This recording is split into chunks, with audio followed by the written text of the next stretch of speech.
Sir आज आपको BJP की तरफ से कोई ऑफर हुई है ज्वाइन करने के लिए अब तक? धमकियां बहुत मिली कि बीजेपी में आ जाओ, अच्छा रहेगा तुम्हारे लिए, तुम्हारे परिवार के लिए।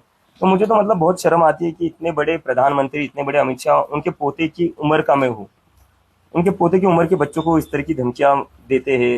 मतलब क्या क्या फायदा तुम्हारे इतने बड़े प्रधानमंत्री या गृह मंत्री होने का, अगर तुम्हें बच्चों को इस तरह की धमकियां देनी पड़ती है। कंगना रनावत के बाद अभी जनरेशन आप पूरी खराब कर रहे हैं, जेनजी जनरेशन आप पूरी खराब कर रहे हैं, उनका कल्चर बिगाड़ रहे हैं इस आंदोलन के माध्यम से। पूरे अगर देश के डेमोक्रेसी के लड़ना जनरेशन खराब करना है, अगर सरकार से सवाल करना क्या कौन सा वर्ड है वो, खराब कर रहे हैं संस्कृति। अगर डेमोक्रेसी के लिए लड़ना संस्कृति खराब करना है, अगर सरकार से सवाल करना संस्कृति को खराब करना है, अगर अपने फ्यूचर के लिए लड़ना संस्कृति को खराब करना है, और अगर अपनी पढ़ाई के लिए लड़ना संस्कृति को खराब करना है, तो हम संस्कृति खराब कर रहे हैं। और मैं कहना चाहूंगा बाबा रामदेव जी से कि सर, पतंजलि के जो पोल्ट्री प्रोडक्ट्स बन रहे हैं ना, वो जो खराब हो रहे हैं, पहले उस पर ध्यान दीजिए। उस पर तो सुप्रीम कोर्ट भी बोल रही है उनको बैन कर दो। वो जो आपकी खराब प्रोडक्ट्स है, पहले उस पर ध्यान दीजिए आप। संसद में कल जो है राहुल गांधी ने डिमांड की अमित शाह जी का इस्तीफा, किसके कहने पे गोलियां चलाई गई उसका जवाब मांग रहे थे, आप क्या कहेंगे? मुझे लगता है इसका आंसर तो बहुत ही क्लियर है। अमित शाह जी के कहने पर ही गोलियां चली होंगी। दिल्ली पुलिस जो रिपोर्ट करती है वो अमित शाह जी को ही करती है, और अगर अमित शाह जी को इसका पता नहीं होगा तो फिर तो होम मिनिस्टर का फेलियर है। लेकिन वही बीजेपी की ओर से बयान आ रहा है कि किसी भी तरीके की गोलियां चलाई नहीं गई, प्रोटेस्ट पैलेट गन्स चलाई गई है, लोग अंधे हुए हैं। पैलेट गन्स मैंने खुद देखी चलाते हुए, हॉस्पिटल में क्रिटिकल थे वो पेशेंट्स। और गोलियां क्या नहीं चली? बिहार में क्या हुआ है? AK-47 बिहार में क्या हुआ? AK-47 किसने चलाई? किसकी सरकार है वहां पर?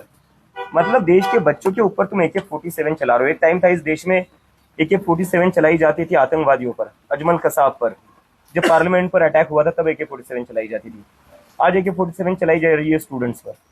क्या आने वाले दिनों में अगर विपक्ष कोई अगर बड़ा मुद्दा लेता है सरकार के खिलाफ, तो क्या कॉकरोच जनता पार्टी उसमें सहभाग लेंगे, उन्हें सपोर्ट करेंगी?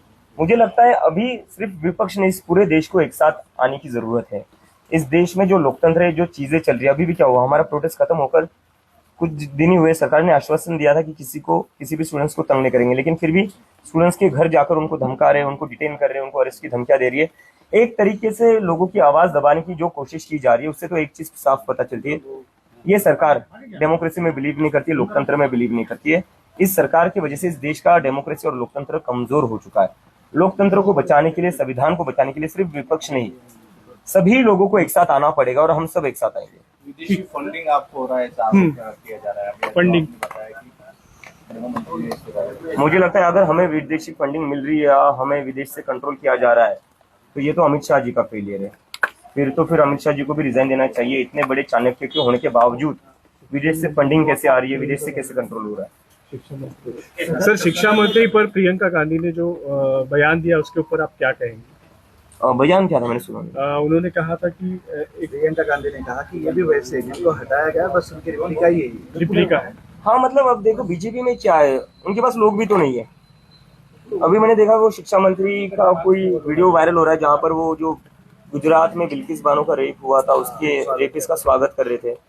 तो ये पार्टी बस गुंडों और बलात्कारियों का स्वागत करने में ही इनका वही काम है। इस देश में कहीं पर भी बलात्कार होता है, बीजेपी के लोग पहुंच जाते हैं हारमाला लेकर कि भाई बहुत अच्छा काम किया तुमने, आओ तुम्हारा स्वागत करते हैं।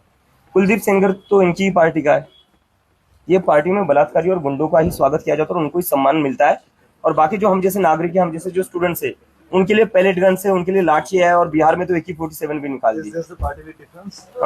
We are people with a difference. We are the people of this country who believes in democracy, who believes in the Constitution of India, who believes in Dr. Baba Saheb Ambedkar, and who believes in the philosophy and values of Mahatma Gandhi. एक मराठीतला प्रश्न आहे की